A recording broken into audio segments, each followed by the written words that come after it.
Okay, let's start our new video. Radioactivity. Radioactivity किसे कहते हैं? Actual में हमारे नेचर में ऐसे बहुत सारे एलिमेंट्स हैं जो अपने आप डिसइंटीग्रेट होते रहते हैं, मतलब अपने आप टूटते रहते हैं। बहुत सिंपल वे में बोलो तो रेडियो एक्टिविटी का मतलब होता है ब्रेकिंग ऑफ द सब्सटेंस। और बेसिकली एक और वर्ड यहाँ समझना, सब्सटेंस का ब्रेकिंग नहीं होता, न्यूक्लियस ब्रेक होता है, उसकी वजह से सब्सटेंस ब्रेक होता है, एटम ब्रेक होता है। तो the disintegration of a substance by itself, disintegration of a substance by itself is called radioactivity। किसी भी सब्सटेंस का अपने आप डिसइंटीग्रेट होना रेडियो एक्टिविटी कहलाता है। बेसिकली जब ये सब्सटेंस डिसइंटीग्रेट होते हैं तो कुछ पार्टिकल्स वहाँ से एमिट होते हैं, जैसे alpha, beta and gamma particle. 3 तरह के पार्टिकल वहाँ से रिलीज होते हैं। वो सब्सटेंस जो ये फिनोमिना शो करते हैं उन्हें रेडियो एक्टिव सब्सटेंस कहा जाता है। एग्जाम्पल आप लोग जानते हो, आपकी पीरियोडिक टेबल के अंदर नीचे जो लेंथेनाइड और एक्टिनाइड सीरीज हैं, वो उसके अंदर जितने भी सब्सटेंस हैं ऑलमोस्ट सभी रेडियो एक्टिव सब्सटेंस हैं, यूरेनियम, बेरियम एट्सेट्रा। ओके, थोड़ी सी मैं इसकी हिस्ट्री आपको बताऊं तो this is a time of about 1896। Henry Becquerel was a person, आप लोगों ने इनका नाम भी सुना होगा। ये कोइंसिडेंस था, वो एक एक्सपेरिमेंट कर रहे थे यूरेनियम पोटेशियम सल्फेट के साथ। यूरेनियम पोटेशियम सल्फेट के साथ जब वो कर रहे थे प्रैक्टिकल, तो थोड़ा टाइम ज़्यादा लग गया होगा, तो रात को वो एक ब्लैक पेपर में उसे रैप करके रख कर चले गए, और किसी सब्सटेंस से वो ज़्यादा टच में ना आए, तो इससे की हेल्प से उन्होंने क्या किया, एक फ़ोटो सेंसिटिव सब्सटेंस था कोई, मतलब एक तरह से मानो एक नेगेटिव, जैसे ही आपकी एक्सरे लाइक फिल्म होती है, उसके ऊपर रख गया, उसको साइड में उससे कवर कर गए। तो नेक्स्ट डे आकर उन्होंने क्या देखा कि वो जो आपका नेगेटिव टाइप सब्सटेंस था, वो जो फिल्म थी उस पर कुछ स्पॉट डेवलप हो गए। तो उन्होंने वहाँ से कंक्लूड किया कि भाई होना हो इन इस पर्टिकुलर एलिमेंट से, इस पर्टिकुलर सब्सटेंस से कोई रेडिएशन नहीं। उसके बाद आप लोगों ने मैडम क्यूरी और उनके हस्बैंड मिस्टर क्यूरी के नाम भी आप सभी ने सुने हैं। उन्होंने भी इस पर काफ़ी रिसर्च किया और काम किया, और 1903 के अंदर इन तीनों को कंबाइंड फिजिक्स का नोबेल प्राइज़ मिला। सो अब हमारा नेक्स्ट टॉपिक ये है कि during the disintegration process 3 particle निकलते हैं, अल्फ़ा, बीटा एंड गामा। तो इन तीनों पार्टिकल्स की कैरेक्टरिस्टिक्स क्या हैं, प्रॉपर्टीज़ क्या हैं? So let's have some properties about this particle. मैंने आपके सामने एक टेबल बना रखी है, alpha, beta and gamma particle. सबसे पहले बात करें चार्ज की, तो जो चार्ज है अल्फ़ा पार्टिकल पर वो 2 इलेक्ट्रॉनिक चार्ज के बराबर होता है, बीटा पर 1 इलेक्ट्रॉनिक चार्ज के बराबर होता है, जबकि गामा पर कोई चार्ज नहीं होता। नेचर की बात करें तो अल्फ़ा पार्टिकल का जो चार्ज का नेचर है वो पॉजिटिव होता है, बीटा का नेगेटिव, और गामा पर कोई चार्ज नहीं होता। मास की बात करें तो मास अल्फ़ा पार्टिकल का 4 times of the mass of hydrogen atom होता है, जबकि बीटा पार्टिकल का मास एक इलेक्ट्रॉन के मास के बराबर होता है। गामा पार्टिकल का रेस्ट मास 0 होता है।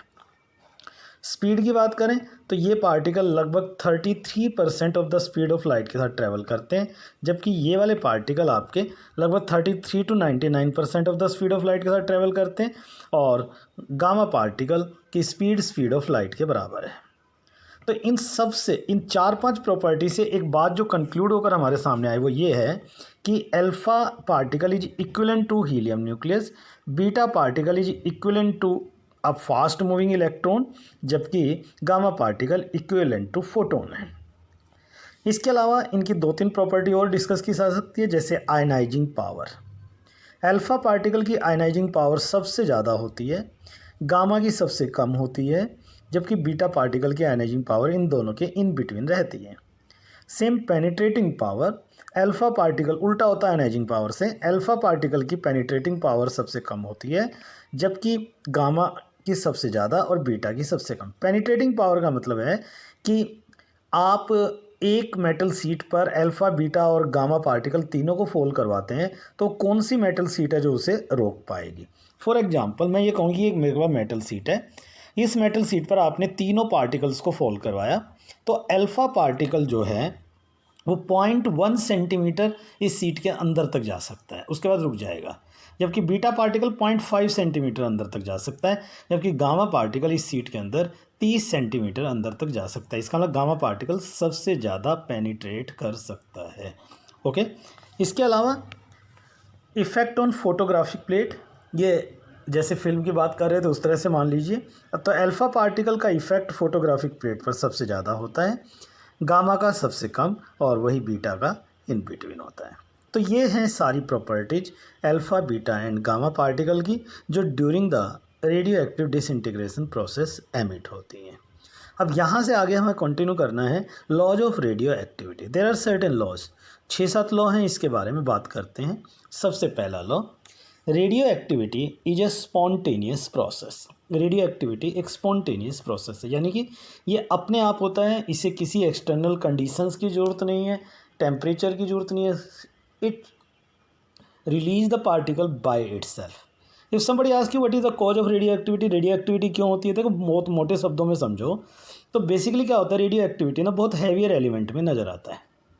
Heavier element in terms of mass number बात कर रहा हूँ। अगर वो हैवियर एलिमेंट है in terms of mass number, तो उनके पास नंबर ऑफ प्रोटॉन बहुत ज़्यादा होंगे। बहुत ज़्यादा प्रोटॉन होंगे तो इसका मतलब उनके बीच में रिपल्सिव फोर्स भी ज़्यादा होगी। And as we discussed in the earlier lectures कि एक न्यूक्लियस को बाउंड रखने की ताकत एक न्यूक्लियर फोर्स में होती है, लेकिन जब ये रिपल्सिव फोर्स इतनी ज़्यादा हो जाते हैं तो हमारा एक तरीके से वो न्यूक्लियर फोर्स कमज़ोर पड़ने लगता है और आपका न्यूक्लियस टूटने लगता है। That is the cause of radioactivity. तो हमने पहला कहा spontaneous process. Number 2, during disintegration process either an alpha, beta और गामा पार्टिकल इज एमिटेड।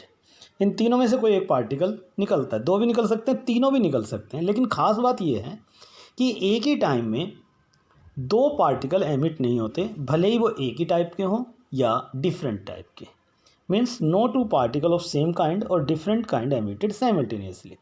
मान लो एक एग्जांपल मैंने आपके लिए स्क्रीन पर रखा है कि एक पार्टिकल, एक रेडियो एक्टिव डिसइंटीग्रेशन प्रोसेस हो रहा है, उसमें 10 पार्टिकल निकल रहे हैं, उसमें 5 अल्फ़ा, 4 बीटा और 1 गामा निकल रहा है। तो ये नहीं है कि 2 अल्फ़ा एक साथ निकल जाएंगे या 1 अल्फ़ा बीटा साथ निकल जाएगा, 1 बीटा गामा साथ निकल जाएगा, नहीं। अगर ये 10 पार्टिकल निकले हैं तो ये भी बारी बारी से सिक्वेंशियल प्रोसेस में रिलीज होंगे। जैसे पहले 1 अल्फ़ा निकल गया, फिर दूसरा अल्फ़ा निकल गया, फिर बीटा निकल गया, फिर बीटा निकल गया, फिर अल्फ़ा निकल गया, कुछ इस तरीके से, यानी कि एक टाइम में एक ही पार्टिकल का एमिशन होगा। सो पहला लॉ क्या था, स्पॉन्टेनियस प्रोसेस। दूसरा, डिसइंटीग्रेशन के दौरान इधर अल्फ़ा, बीटा और gamma particle are emitted and no 2 particles of same kind और डिफरेंट काइंड एमिटेड साइमल्टेनियसली। तीसरा लॉ ये है, during alpha emission charge number decreases by 2 and mass number decreases by 4। ये कॉन्सेप्ट थोड़ा सा आपको समझना है। एक लॉ है जिसे हम कहते हैं Soddy Fajans law, Soddy Fajan displacement law. What this law is saying कि जो चार्ज नंबर है during a disintegration process, before disintegration and after disintegration same रहता है। In the same way mass number भी before and after the disintegration process same रहता है। Charge number और mass number में फ़र्क नहीं पड़ता, जैसा आप केमिस्ट्री में भी पढ़ते आए हो। तो एज यूजुअल यहाँ पर देखो, मान लो ये एक न्यूक्लियस, मैंने कहा अल्फ़ा एमिशन के दौरान चार्ज नंबर 2 कम हो जाता है और मास नंबर 4 कम हो जाता है। कारण बहुत सिंपल है कि अल्फ़ा पार्टिकल का मास नंबर 4 है और चार्ज नंबर 2 है। तो जब ये एलिमेंट डिसइंटीग्रेट होगा, मान लो XZ डिसइंटीग्रेट होगा, अल्फ़ा एमिट हो गया, तो जो नया एलिमेंट बनेगा इसे डॉटर न्यूक्लियस कहते हैं। इसका चार्ज नंबर 2 कम हो जाए, क्योंकि 2 तो यहाँ निकल गया, तो Z यहाँ आपने दिया था तो Z में से 2 माइनस गया तो Z माइनस 2 हो गया, ऐसे ही 4 ये निकल गया, A माइनस 4 हो गया। एक एग्जाम्पल मैंने आपके सामने लिख दिया, मान लो X90 289 कोई एलिमेंट है, इससे अल्फ़ा पार्टिकल एमिट हुआ, तो इस अल्फ़ा पार्टिकल के एमिट होने से जो नया डॉटर न्यूक्लियस बना उसका मास नंबर 289 माइनस 4 यानी कि 285 हो गया, 90 माइनस 2 यानी कि 88 हो गया। कुल मिला के देखो इधर 289, इन दोनों का सम भी 289 बनेगा। सेकंड है बीटा एमिशन, क्योंकि बीटा इलेक्ट्रॉन है और चार्ज नेगेटिव है, तो बीटा एमिशन के दौरान चार्ज नंबर 1 इंक्रीज करेगा जबकि मास नंबर में कोई चेंज नहीं आएगा। मान लो ये एलिमेंट है XZ, बीटा एमिट हो गया -1 0, तो यहाँ जो डॉटर न्यूक्लियस बनेगा उसका चार्ज नंबर 1 प्लस हो जाएगा, यानी कि Z+1, और मास नंबर वही का वही रहेगा। हाँ, एक खास बात और बीटा एमिशन के दौरान होती है, यहाँ एक पार्टिकल और निकलता है जिसे हम एंटी न्यूट्रिनो कहते हैं। इसके बारे में हम कुछ देर के बाद बात करेंगे, और plus certain amount of energy भी यहाँ से रिलीज होता है। जैसे बीटा नेगेटिव है वैसे एक बीटा पॉजिटिव भी होता है, जिसे हम पॉजिट्रॉन कह सकते हैं। एक तरीके से it is equivalent to positron, ये बीटा+1 होता है। तो यहाँ चार्ज नंबर 1 कम हो जाएगा, यानी कि X Z A, Y Z minus A, beta plus, और यहाँ न्यूट्रिनो निकलता है। जैसे यहाँ एंटी न्यूट्रिनो निकलता है, यहाँ न्यूट्रिनो रिलीज होता है। Next law gamma emission. Gamma पे क्योंकि कोई चार्ज और मास नहीं होता, इसलिए गामा एमिशन जब होता है तो मास नंबर और चार्ज नंबर पर कोई फ़र्क नहीं पड़ता, only the difference is energy. तो एनर्जी डिफरेंस यहाँ क्रिएट होता है, दैट इज अल्फा एमिशन। इसके बाद लास्ट है decay law. What this law says, according to it the rate of disintegration is directly proportional to number of atom present at that time. किसी भी time पर कितने atom disintegrate होंगे ये इस बात पर डिपेंड करता है कि उस वक्त कितने एटम प्रेजेंट हैं। सपोज करो मैंने एक एग्जांपल आपके सामने लिखा, मेरे पास 100 एटम्स थे, कुछ देर के बाद वो टूटकर 50 रह गए। मान लो वो मैंने 1 आवर माना, आप लोग केमिस्ट्री में कहीं से पढ़ कर आए हो, जिसे हाफ लाइफ कहते हैं। उसके बाद अगले 1 घंटे में वो फिर 25 रह गए, मतलब ये नहीं कि 1 घंटे में 50 टूटे तो यहाँ भी 50 ही टूटे, नहीं। उसके बाद फिर आधे रह गए, 1 घंटे में 25 रह गए, उससे अगले घंटे में 12.5 रह गए। बात जो यहाँ समझने वाली है वो ये है कि पहले 1 घंटे में देखो 50 एटम डिसइंटीग्रेट हुए, अगले 1 घंटे में 25 और अगले 1 घंटे में 12.5। Means when initial amount is large the number of atom disintegrate is large, initial amount is small, number of disintegrate is small. So at any time the number of atom disintegrate depends upon the number of atom present at that time. ज़्यादा atom थे तो ज़्यादा disintegrate हुए, कम atom थे तो देखो कम disintegrate हुए। Okay, that time is called half life, जिसमें हम लोग आधे एटम्स को बचा लेते हैं। इसके बारे में मैं नेक्स्ट वीडियो में आपसे बात करूँगा। So decay law is rate of disintegration, यानी कि dN/dt is directly proportional to n, मतलब number of atom present at that time. Proportionality का साइन हटाते थे कांस्टेंट आता है dN/dt is equal to minus lambda n, where lambda is called disintegration constant और decay constant. तो यहाँ से हम एक छोटा सा मैथमेटिक्स सॉल्व करेंगे। So dN/n equal to minus lambda dt, इसे इंटीग्रेट कर दो दोनों तरफ, तो integration dN/n limit n0 to n equal to minus lambda dt integration limit 0 से t, where n0 is the number of atom present initially and n is the number of atom present at any time t। इसको solve करो तो 1/x dx का integration log x होता है, log base en limit n0 to n minus lambda constant है, और dt का integration t हो जाएगा 0 से t। लिमिट पुट कर दो, so upper limit log n minus log n not equal to minus lambda t minus 0। अब इसको देखो log m minus log m/n होता है, तो इसको solve, so log n/n not equal to minus lambda T, n/n not equal to logarithm दूसरी तरफ जाके एक्सपोनेंशियल में कन्वर्ट हो जाता है, e raise to the power minus lambda T, so n comes out to be n not e raise to the power lambda T. This law is called decay law, this law is called decay law. तो what this law state, देखो इस law को अगर आप देखो तो आपको समझ में आएगा कि जो डिसइंटीग्रेशन प्रोसेस है वो एक एक्सपोनेंशियल प्रोसेस है। एक्सपोनेंशियल प्रोसेस का मतलब शुरू में बड़ी तेज़ी से इंटीग्रेशन होता है, डिसइंटीग्रेशन होता है, और उसके बाद प्रोसेस स्लो हो जाता है। तो this law is called disintegration decay law या रेडियो एक्टिव डीके लॉ, जो भी आप इसको कहना चाहो। अगर इसको हम ग्राफ की फॉर्म में ड्रॉ करें तो ग्राफ कुछ ऐसा आता है।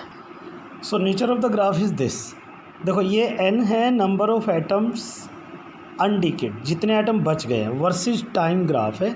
शुरू में मानो t इक्वल टू 0 पर आपके पास n0 नंबर ऑफ एटम थे, तो ये कैपिटल T होता है हाफ लाइफ, वो टाइम अभी कुछ देर के बाद बात करेंगे, जिसमें आधे एटम डिसइंटीग्रेट हो जाते हैं, यानी कि आधे बच जाते हैं, यानी कि एक हाफ लाइफ के बाद ये जो नंबर ऑफ एटम है ये n0/2 रह गए, और इसके बाद एक और हाफ लाइफ के बाद ये एटम इसके भी आधे रह जाएंगे, यानी कि जब 2 हाफ लाइफ कंप्लीट हो जाएंगी तो ये एटम्स n0/4 हो जाएंगे एंड सोन, इस तरीके से।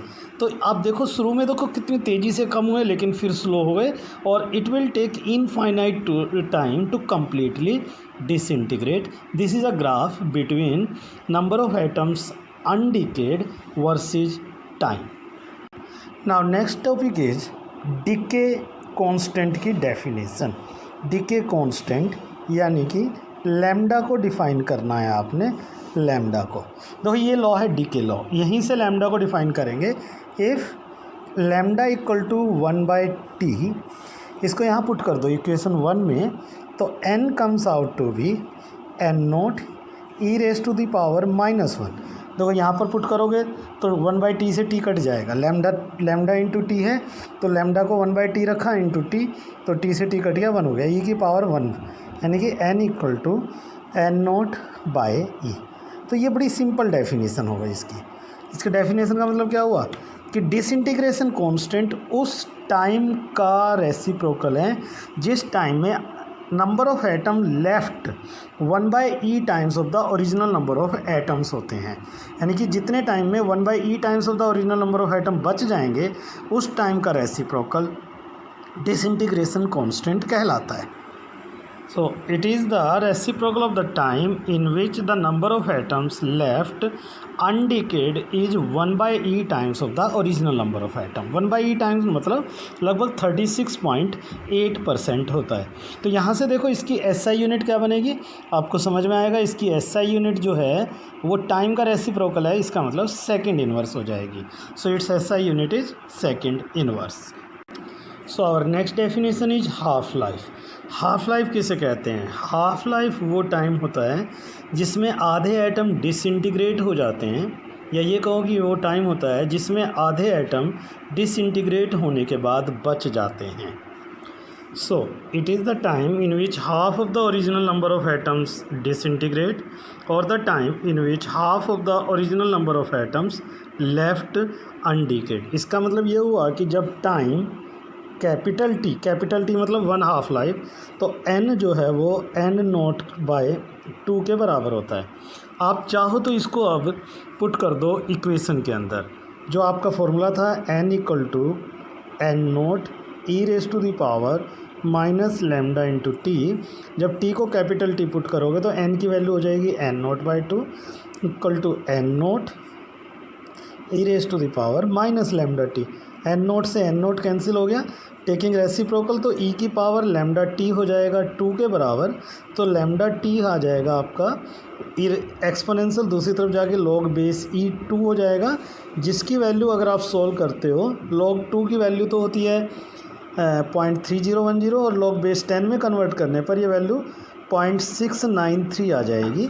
सो t comes out to be 0.693 upon lambda. That is the relation between half life and disintegration constant. log base 2 देखो बेसिकली क्या होता है, log बेस 10 जो है इसमें कन्वर्ट करते हैं, जो हमारे पास टेबल है तो वहाँ से ये वैल्यू आती है। ये आप लोग केमिस्ट्री में बहुत डिटेल में पढ़ते हो तो वहाँ से आप इस चीज़ को देख सकते हो। तो that is the relation between half life and disintegration constant. Okay, now the next is average life. So average life वो टाइम होता है जिसमें कोई भी एक रेडियो एक्टिव न्यूक्लियाई एग्जिस्ट करता है। जैसे एक आदमी की, एक ह्यूमन बीइंग की हम कहते हैं कि एक एवरेज लाइफ 60 साल है। होता क्या है बेसिकली, कुछ आदमी कम जीते हैं, कुछ ज़्यादा जीते हैं, तो हम उसको कैसे कैलकुलेट करते हैं? सभी आदमियों की टोटल लाइफ कैलकुलेट कर लेते हैं और उसे डिवाइड करते हैं, जितने नंबर ऑफ़ आदमी होते हैं, पर्सन्स होते हैं, उससे डिवाइड कर देते हैं। इस तरीके से हम एवरेज लाइफ को भी कैलकुलेट कर सकते हैं। तो एवरेज लाइफ को कैलकुलेट करने का जो तरीका है एक मैथमेटिकल है कि total life time of all atoms upon total number of atoms. So mathematically आप इसको कैलकुलेट कर सकते हो, total life time of all atoms divided by total number of atoms. और जब आप इस सब को कैलकुलेट करते हो तो टॉ इक्वल टू आता है 1/λ, यानी कि जो एवरेज लाइफ है that is the reciprocal of disintegration constant. आप चाहो तो यहाँ से लैम्डा की वैल्यू रख दो, तो जब आप यहाँ से लैम्डा की वैल्यू रखोगे तो ये हो जाएगा t अपॉन 0.693, क्योंकि लैम्डा देखोगे तो 0.693/T के बराबर आएगा। तो जैसे आप ये वैल्यू पुट करोगे और उसको सोल्व करोगे तो ये वैल्यू आ जाती है 1.44T, यानी कि average life is 1.44 times of the half life of a radio active substance. तो ये रिलेशन है। तो ऐसे बहुत सारे क्वेश्चंस आपके CBSE में आते हैं जिसमें आपको रिलेशंस देखने होते हैं। Now units of radio activity, units of radioactivity. So there are 3 units of radioactivity. Number 1 is Becquerel. 1 Becquerel means 1 disintegration per second. Second is Curie, 10^10 disintegration per second. Third is Rutherford, 10^6 disintegration per second. Okay, these are the units on radioactivity. चलिए अब एक दो numerical करवाता हूँ आपको half life पर। तो half life के न्यूमेरिकल्स देखिए कैसे होंगे। इसके लिए हम एक फार्मूला जनरेट करते हैं। जैसे जब हाफ लाइफ मान लो 1T के बराबर है तो n की वैल्यू n0/2 रह जाती है। जब हाफ लाइफ की वैल्यू 2T के बराबर हो गई, यानी कि 2 हाफ लाइफ के बराबर हो गई, तो n जो है इसका आधा हो जाएगा, यानी कि n0/4 हो जाएगा। अब देखो इसको मैं लिख सकता हूँ n0 × 1/2 की पावर 1, इसको मैं लिख सकता हूँ n0 1/2 की पावर 2। ऐसे जब हाफ लाइफ आपकी 3T होगी, 3 हाफ लाइफ हो जाएंगी, तो n जो है वो n0/8 हो जाएगा, यानी कि इसका भी आधा हो जाएगा। तो I can write it n0 × 1/2 की पावर 3। इस तरीके से आप कैरी करते जाओ तो T = मान लो n हाफ लाइफ हो गया। थोड़ा अगर आप यहाँ पे चेक करो, यहाँ 3 हाफ लाइफ थी तो 1/2 की पावर 3 थी, 4 होती तो 4 आ जाती। अगर n है तो आपका फॉर्मूला बन जाएगा n = n0 × 1/2 की power n, where n is the number of half lives. तो इसी से रिलेटेड एक क्वेश्चन करवा रहा हूँ। ध्यान रखना n जो है ये n number of atoms left undecayed है। चलिए ये न्यूमेरिकल करते हैं जो आपके स्क्रीन पर है। So that is the numerical. The half life of A radio active substance is 10 year. In how much time the radio active substance, इसके 2 क्वेश्चन बनाए मैंने आपके लिए। एक है रिड्यूसेज टू 64% और दूसरा है reduces by 64% of its initial value. मैं पहली बात करता हूँ। देखो हाफ लाइफ का फॉर्मूला है n = n0 × 1/2 n। आपने ध्यान देना इस n पर। n क्या है? Number of atoms left. जब इसने कहा कि रिड्यूसेज टू 64%, तो इसका मतलब n आपका 64% ऑफ n0 रह गया। That is what you have to think it. तो इसको यहाँ पुट कर दो बस। तो जैसे आप इसे यहाँ पुट करोगे 64/100, तो पुट करने के बाद देखो रिजल्ट क्या। यहाँ मैंने इसको पुट कर दिया। आपने करना क्या है, इसे कोशिश करना है कि 1/2 की पावर के साथ आप इसे कंपेयर कर लो। अब आप इसको फर्दर सोल्व कर सकते हो जैसे चाहो। इसको आप देख लीजिएगा, 64% ऑफ इनिशियल वैल्यू है, तो इसको 1/2 की पावर में लेकर चलना है। n0 से n0 कैंसिल हो गया, 8/10 आ गया। 8 इसको काटोगे आप। चलिए इसको फर्दर मैं आपके लिए सोल्व करने के लिए छोड़ देता हूँ कि भाई इतनी वैल्यू पर वहाँ पर रह जाएगा। अब इसको फर्दर, ठीक है। ऐसे ही इसका बी पार्ट देखिएगा। अब reduces to n = reduces by 64%, तो बच गया 36%। तो n की वैल्यू आपने 36/100 n0 लेनी है, ठीक है। इसको इसकी टर्म में सोल्व कर लेना। देखो इसको सोल्व कैसे करना, हालांकि इसमें थोड़ा सा लॉगरिथम लगेगा। मैं एक ईजी सा क्वेश्चन आपके लिए देता हूँ, इसको सोल्व कर लो। ये सेकंड पार्ट देखो, रिड्यूसेज बाय में इतना कम हो गया तो इतना बच गया। जैसे मान लो एक क्वेश्चन दे दिया कि रिड्यूसेज बाय 75%, तो n कितना बच गया? 25%। मैं इसको कंप्लीट, इसलिए मैंने ऐसा नंबर लिया इस बार कि ये आपका n इतना बच जाए। तो n की वैल्यू आ जाएगी 1/4 n0, यानी कि 1/2 का स्क्वायर n0। अगर आप इसको इस फॉर्मूले के साथ कंपेयर करोगे तो 1/2 की पावर 2 n0 = n0 × 1/2 की पावर n हो जाएगा। तो n की वैल्यू 2 आ जाएगी। It mean 2 half life complete हो गई।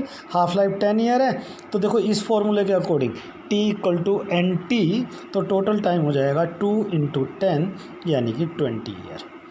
देखो इस क्वेश्चन में और इस क्वेश्चन के मैथ में थोड़ा सा फ़र्क पड़ेगा। जब आप इस क्वेश्चन को सोल्व करोगे तो इसमें थोड़ा सा कॉम्प्लिकेटेड मैथ बन जाएगा, इसमें लॉगरिथम वगैरह करके आप इस क्वेश्चन को पूरा कर लीजिएगा। Okay, done everyone.